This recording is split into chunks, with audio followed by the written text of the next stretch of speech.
Pues encantado de veros y de saludaros muchos que hace tiempo que no veía.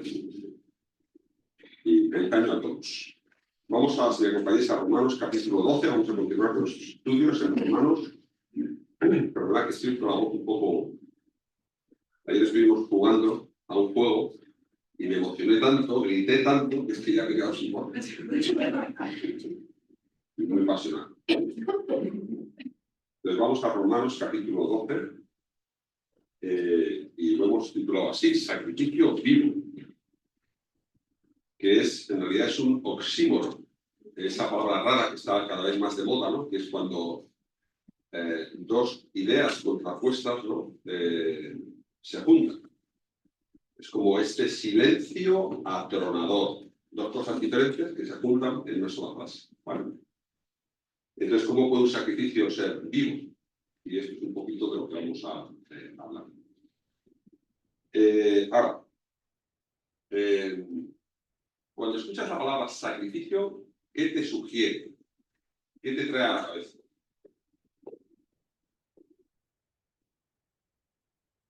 Quizá esto, ¿no? Estamos empezando el año y esto es sacrificio, lo demás es tontería.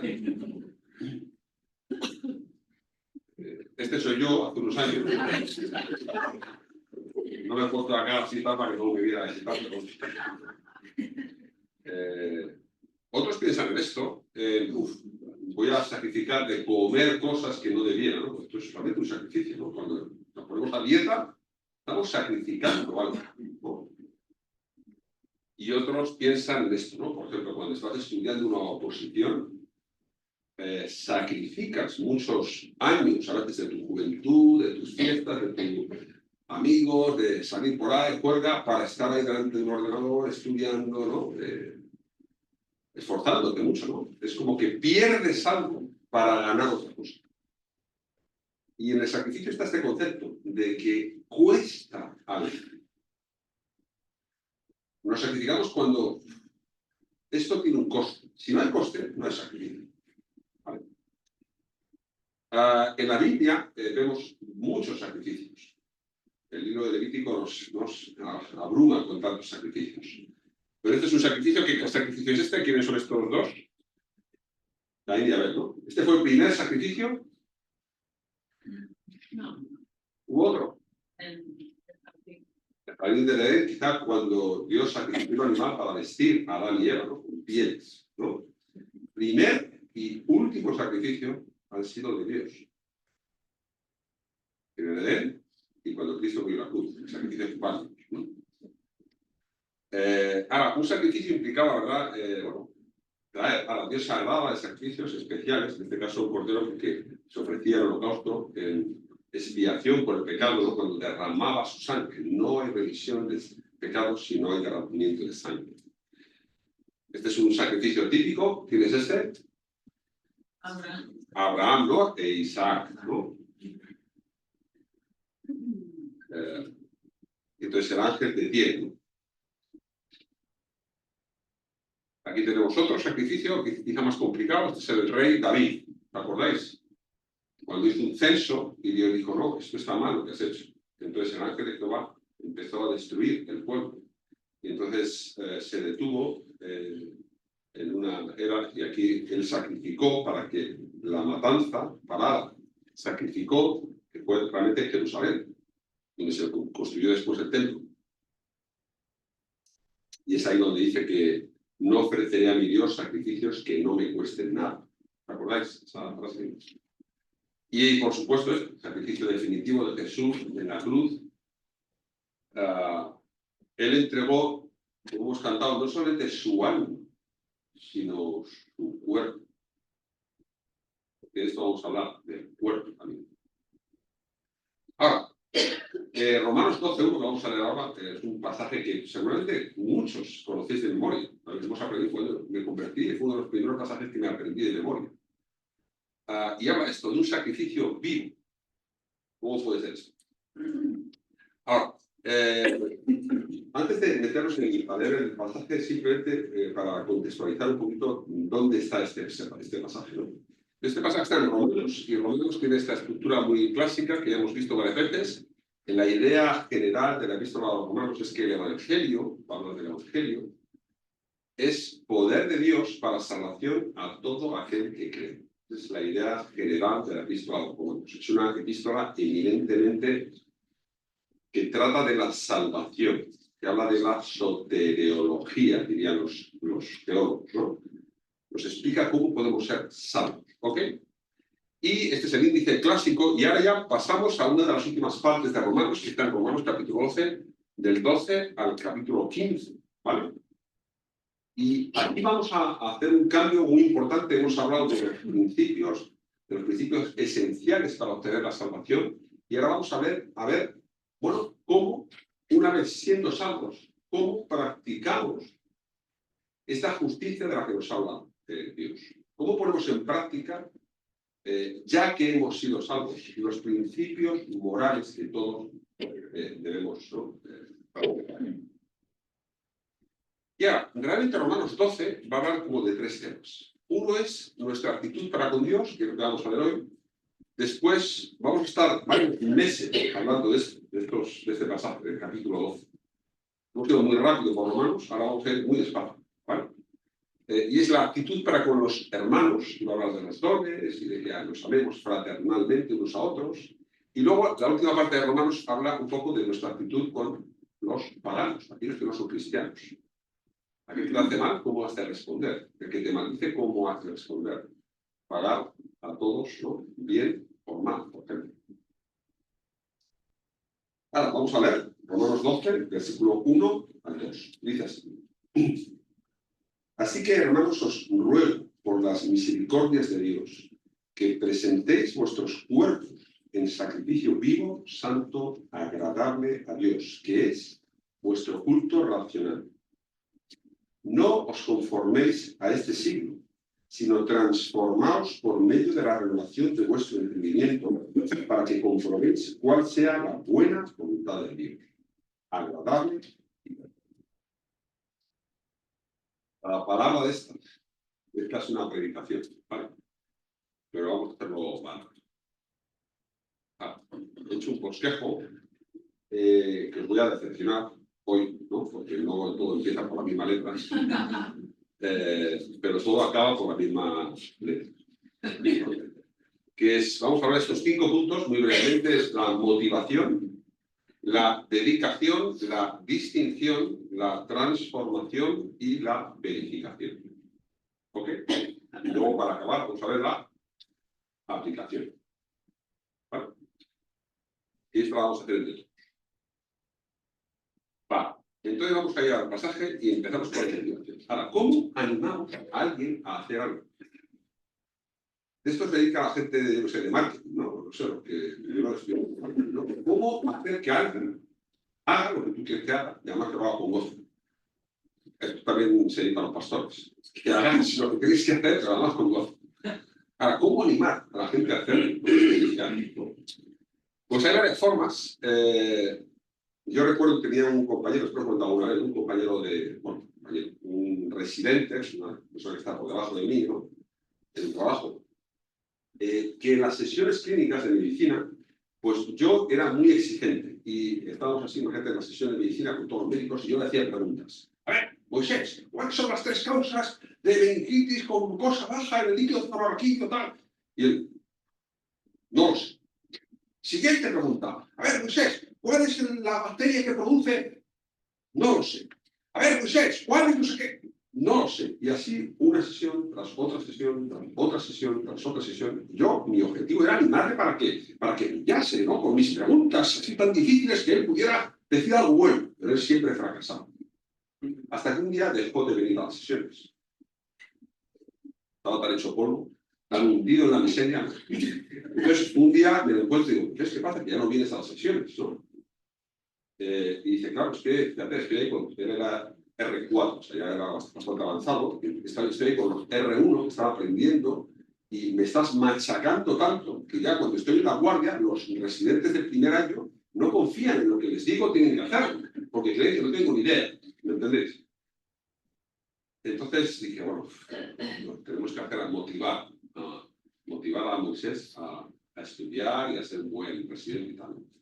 lo que hacía era que quedaba con él antes de la sesión, le decía las respuestas correctas, y luego le preguntaba, ¿no?, para aumentar su autoestima y que los demás empezaran a confiar en él, ¿no?, porque le había destruido toda, en fin, todo realmente lo bueno que era.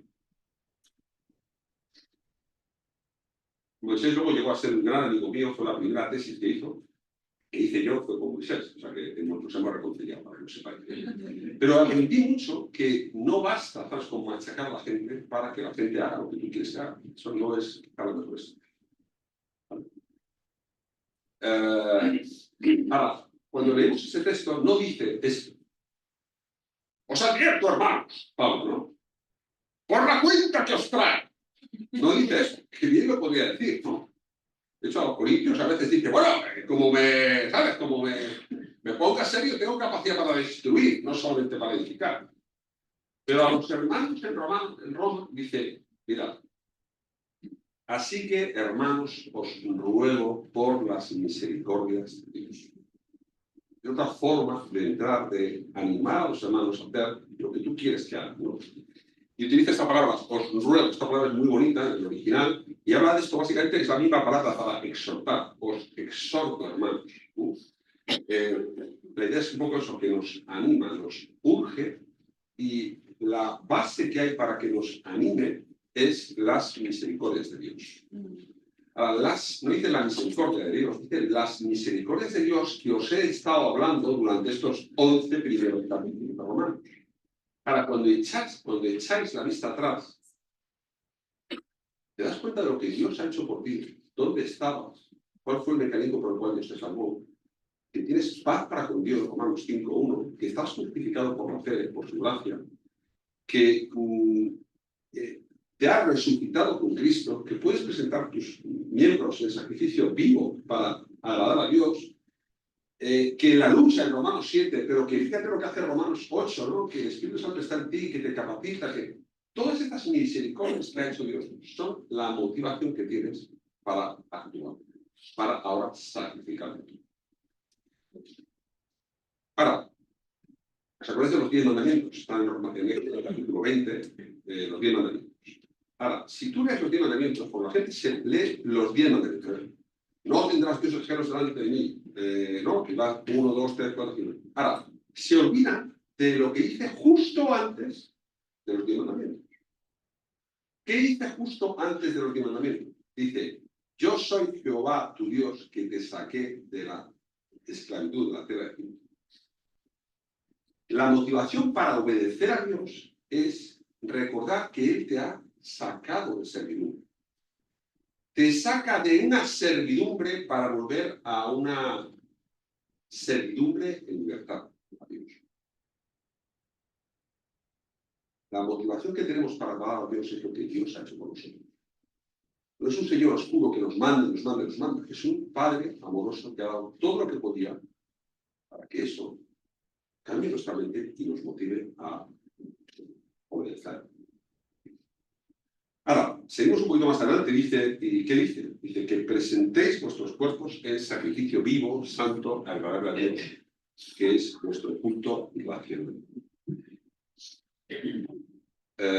Hay ríos de tinta sobre este versículo, sobre esta parte, ¿no?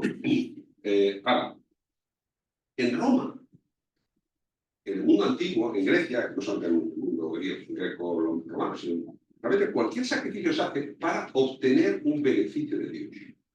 Tú haces un sacrificio para que Dios lloviera sobre tus cosechas. Haces un sacrificio para que Dios te perdone. Pero lo que está haciendo aquí Pablo es hacer justo lo contrario. Es, yo me sacrifico en base a lo que tú has hecho por nosotros. Tú nos has dado tanto ya que yo no me sacrifico para que me des algo. No. El que, bueno, que dice Romanos, lo vimos hace poco, en Romanos 8, dice, el que no escatimó ni a su propio Hijo, sino que lo entregó por todos nosotros, ¿cómo no nos dará también con él todas las cosas? Por tanto, esto de entregarnos a Dios como sacrificio vivo es una respuesta de gratitud. Y había sacrificios de gratitud. Nos sacrificamos de forma viva en gratitud a lo que Dios ya ha hecho por nosotros, no para conseguir algo. ¿Ok? Ahora, esto es súper interesante. Dice que ofrecemos nuestros cuerpos. Entonces, que los griegos había una gran dualidad, el cuerpo era malo y el espíritu era lo bueno. Pero aquí Pablo dice, no os confundáis, somos todo una cosa. Y para que entendáis que somos todo uno, él insiste y ahonda en el término que damos nuestros cuerpos, damos todo lo que somos, porque tenemos una parte inmaterial, el alma, el espíritu, y una parte inmaterial, que es el cuerpo. Para no decir que, bueno, esto es una cosa del espíritu y tal, no. Yo me brinco, yo me arremano para darle todo a Dios. Y aquí hay pasajes enormes, increíbles. Romanos 6:13 ya lo hemos visto, ¿no? Que dice que presentéis vuestros cuerpos, vuestros miembros, ¿no? A Dios. En 1 Corintios 6:19 dice, ¿no sabéis que sois templo del Espíritu Santo, el cual está en vosotros, el cual tenéis de Dios, y que no sois vuestros? Lo dice. Por tanto, glorificad a Dios con vuestro cuerpo y con vuestro espíritu, los cuales son de Dios. O sea, lo que hacemos es retornar, devolver a Dios lo que Él nos ha dado. Marca, tu cuerpo y espíritu. Ni siquiera de Ismael. Es de Dios. Somos de Dios. Por tanto, lo que Él diga, eso hacemos. ¿Okay? Y Hebreos 10:13, 3 al 10 es un texto increíble que dice, sacrificio y ofrenda no quisiste, más hablando Jesús al Padre, más me preparaste cuerpo. Lo que Dios hizo fue dar un cuerpo a Jesús, y fue el cuerpo de Jesús que murió en la cruz. Por eso nosotros tenemos también que ofrecer nuestros propios cuerpos. Ahora, nos dedicamos, en este sentido, nos consagramos a Dios, y como todo sacrificio tiene que ser puro, inmaculado, santo, así nosotros tenemos que ofrecernos a Dios, no de lo que nos sobra, no del tiempo que nos sobra, no del dinero que nos sobra, sino nos ofrecemos completa, enteramente a Dios, de una forma santa y agradable a Dios. Y luego esta frase, que es un poquito compleja, y de hecho los comentaristas hay varias versiones, dice que este sacrificio vivo, santo y agradable es nuestro culto racional. En algunas versiones pone espiritual y lo contrapone a que no es una cosa solamente del cuerpo, ¿vale? Sino que es de todo, o sea, de todo tu ser, cuerpo y también espiritual. Y otros lo entienden como que este proceso de entregarnos nosotros a Dios es un proceso que es racional. De hecho, la palabra original es la palabra de logos, de lógica, ¿vale? Es nuestra lógica habitual. Ahora, los animales, Irene, iban contentos al sacrificio. ¡Ay, qué bien, que me voy a sacrificar! ¿A qué no? Ellos no sabían lo que se hacía con ellos. Llegaban y se les mataba y ahí lo ponían encima de tal, los quemaban todo enteramente a Dios. Ellos racionalmente no podían ofrecerse. Eras tú el que ofrecías otra cosa a Dios. Pero en este caso lo que haces es que te ofreces tú a ti mismo. Voluntariamente sabes que vas a morir. Te vas a desvivir tú para que otros vivan. Porque te vas a dar enteramente a Dios. Es lo que haces racionalmente. Tú, de forma espiritual, ¿no? Te ofreces a Dios. Señor, aquí está mi vida, mi cuerpo, mi alma, mi espíritu. Esto te lo entrego a ti, ¿no? Vamos a cantar.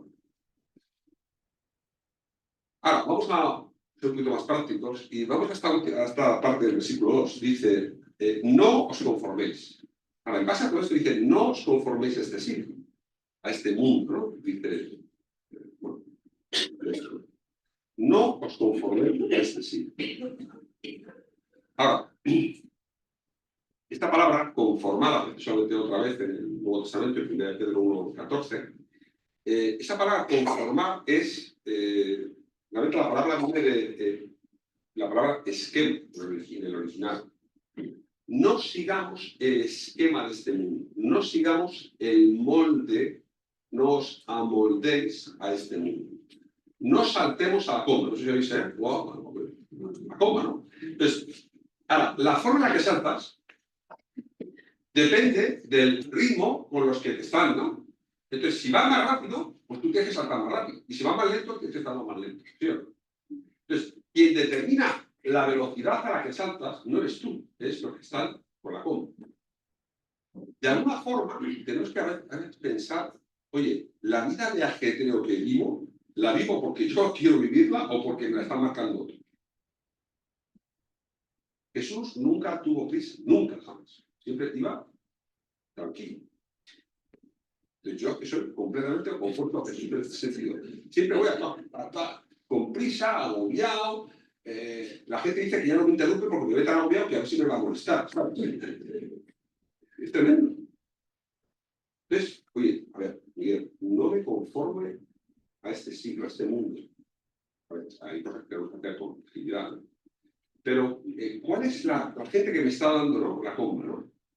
Entonces, tengo que tener cuidado. Entonces, aquí tenemos unas escaleras mecánicas y lo normal es ir ahí por, ¿no? Pues, ¿eh? La comodidad. Pero hay una persona ahí que está subiendo, ¿no? Está haciendo algo distinto de los demás. Moraleja, cuando vayas al metro, sube. Bueno, en la vida cristiana esto implica una cosa que son las disciplinas. Es importante para no acomodarte a lo que hace, porque es lo fácil. Todos vamos a hacer lo que es fácil.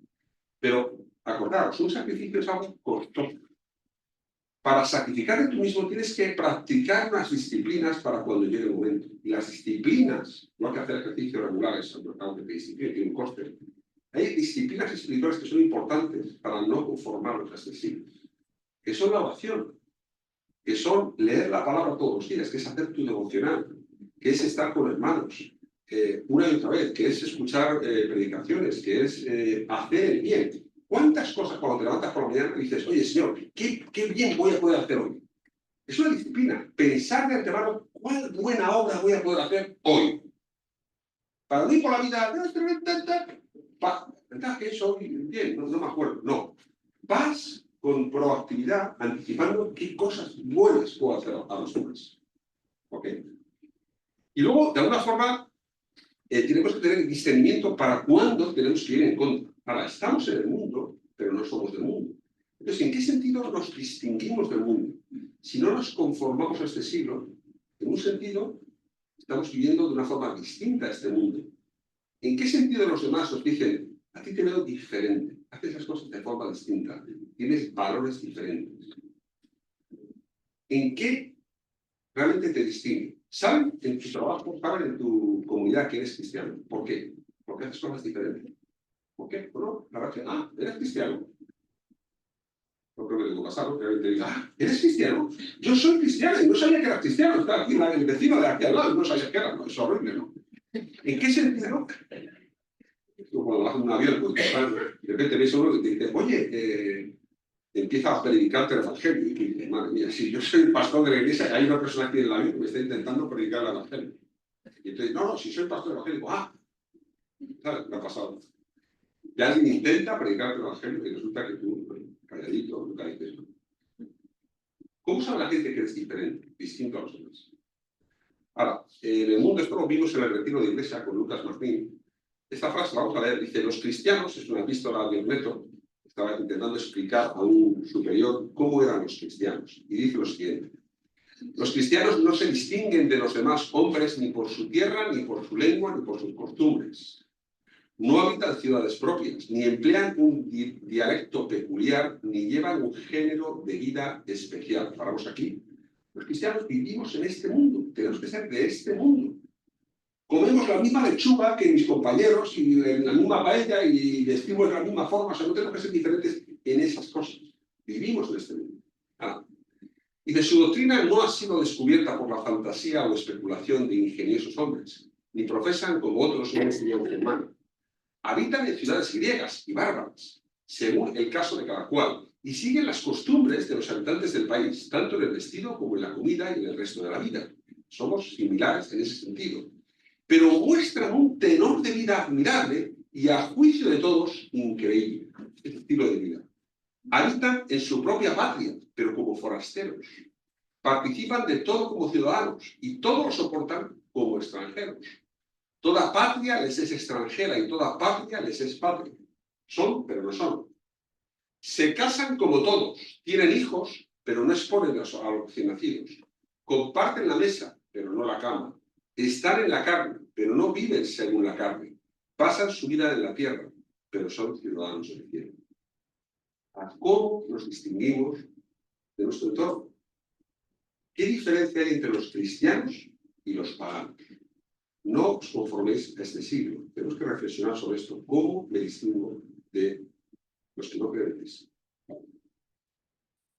Para transformación, dice, sigue avanzando, dice, no os conforméis a este siglo, sino transformaos por medio de la transformación de vuestro entendimiento. Ahora, esta palabra transformaos, también es una palabra muy interesante, dice metamorfosis. La palabra metamorfosis, que da crisalia, ¿no? Que se convierte en una oruga, pasa a mariposa. Y aquí es la forma verbal es muy rara, porque lo que dice es, realmente, es dejaos transformar. Pero por una parte lo dice en imperativo. O sea, yo te puedo decir, transfórmate, pero no te puedo decir, déjate transformar. Lo que está diciendo es que quien te transforma es otro, pero tú te tienes que dar cierta combinación en lo que tú haces y lo que hace Dios, ¿no? Déjate transformar. Ahora, este es el quid de la cuestión. ¿Cómo sufrimos una metamorfosis? Es muy, muy complicado. ¿Por qué? Porque nosotros no tenemos esa capacidad de transformar. Quien la hace es el Espíritu Santo en nosotros, ¿no? Bueno, y además el medio es la renovación de nuestro entendimiento, en oposición a lo que era el cuerpo, ¿no? Ahora, en 1 Corintios 3:18 nos utiliza esta palabra también en metamorfosis, nos da una clave de cómo se produce esta metamorfosis. Y la forma de hacerlo es esta. Dice Pablo también, ¿no? Los Corintios. Por tanto, nosotros todos, mirando a cara descubierta como en un espejo la gloria del Señor, cuando miramos al Señor, sufrimos una metamorfosis de gloria en gloria, ¿sabes? De un estado de gloria a otro estado de gloria, en la misma imagen. Nos convertimos en Cristo. ¿Cómo? Por el Espíritu del Señor. O sea, aquí el concepto es que cuanto más miras a Cristo, el Espíritu Santo te va transformando para que llegues a ser como Cristo mismo. Tu carácter, tu conducta y tu credo van a ser los de Cristo. ¿Cuándo? Cuando miras a Cristo. ¿Y cómo miras a Cristo? Leyendo la Biblia. Cuando leemos qué hizo, cómo se comportó, cuál fue su conducta, el Espíritu Santo trabaja al leer esto y los va cambiando en la misma imagen de Cristo. ¿Cómo? Aparte de leyendo la palabra, en el 2:2:22. 2:2:22. Es una cosa que hacemos con los jóvenes. 2:2:22. Segunda de Timoteo 2:2, versículo 22. Dice, pero tú, dice, huye de las pasiones juveniles y sigue la justicia, la fe, el amor y la paz, dice, con los que de corazón limpio invocan a Dios. Lo que te ayuda a transformarte es estar en una comunidad que todos estamos trabajando y viviendo para Dios. La palabra, estar en comunidad, esto nos va a transformar. Este himno, ¿no? Yo recuerdo que esto siempre recuerdo del Curro. Curro decía, somos, o mejor dicho, o nos transformamos en aquello en que miramos. Él se dedica a la revista de cine, de películas, ¿no? Y su objetivo, ¿no?, de la televisión es que sigamos viendo el canal, la película, la serie concreta, ¿no? Te vas transformando en aquello que ves. Si ves asesinatos, violencia, te transformas en aquello que estás viendo. Si ves sexo, pornografía, al final acabas sucio de todo eso. Si ves mentira, inquinas, acabas siendo como eso. Pero si, como dice el Salmo, o sea, el himno, ¿no? Oh Dios de mi alma, sé tú mi visión. Si vamos y vemos y seguimos viendo y mirando a Cristo, nos vamos transformando en aquello que vemos. Por tanto, ojo con lo que ves, porque lo que ves determina lo que eres. No sé si lo he dicho bien, Curro, pero algo así. Me acuerdo que compartiste una vez un tiempo libre que me dejó fascinado esta idea, ¿no? Que nos vamos transformando en aquello que vemos. Por último, verificación. Claro, dice, para que comprobéis, esta palabra comprobéis es la palabra, hagáis el examen, hagáis la prueba, verifiquéis cuál es la buena voluntad de Dios. Ahora, en esta diapositiva voy a poner todas las veces en la Biblia que aparece la palabra voluntad de Dios. Porque algunos dicen, es que yo me encantaría saber cuál es la voluntad de Dios. Bueno, pues aquí está la voluntad de Dios. No hay más así. En esto voy a poner aquí, están todos los versículos de la voluntad de Dios. ¿Vale? Me he leído toda la Biblia para saber que esto es así. Estaba Juan. Digo, en esta semana, no. Ahora, la primera es aquí, Romanos 12, ¿no? Ahora, la voluntad de Dios. La primera es 4, que dice que la voluntad de Dios es vuestra santificación y os apartéis de fornicación. La palabra fornicación es inmoralidad sexual, que nos apartemos de todo lo que no sea santo respecto a nuestro sexo. ¿Vale? La segunda es dar gracias a Dios en todo, porque esta es la voluntad de Dios. Primera de 2015 dice, para que haciendo bien, pues bueno, esta es la voluntad de Dios, que haciendo bien hagáis callar la ignorancia de los hombres insensatos. La voluntad de Dios es que hagas el bien. Primera de 19, este texto me parece sublime. Dice, dice, de modo que los que parecen según la voluntad de Dios, encomienden sus almas al fiel Creador y hagan el bien. A veces es la voluntad de Dios que parece. De modo que los que padecen según la voluntad de Dios. Ojo.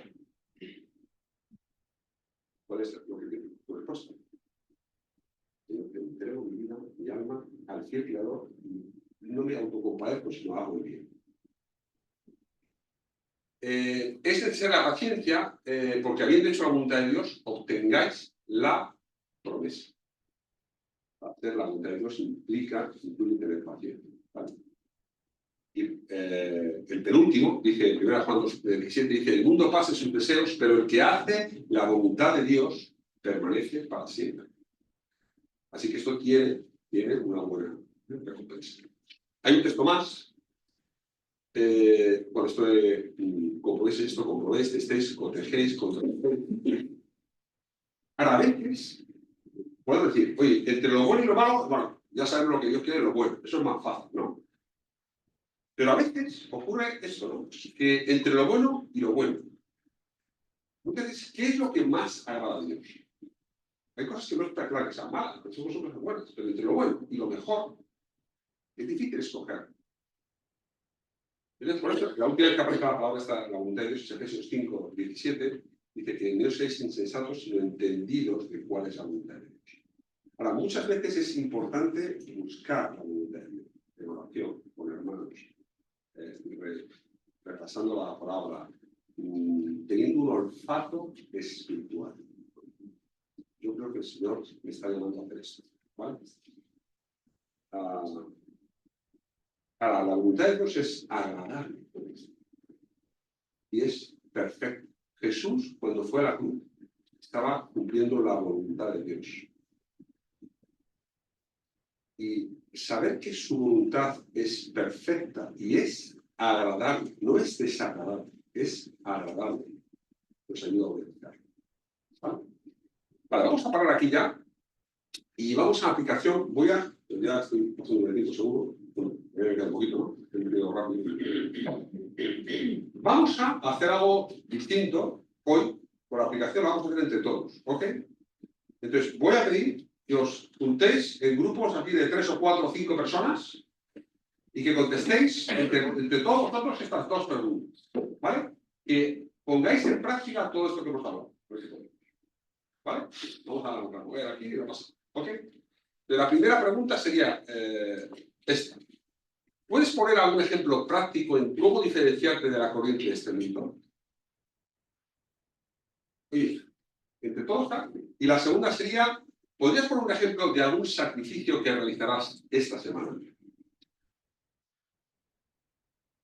30 segundos para pensarlo y nos juntamos. Un poquito más bien. Bueno, los 30 segundos para pensar y ahora en 5 minutos para discutir. Vale. Venga, venga. Nos juntamos ahí en el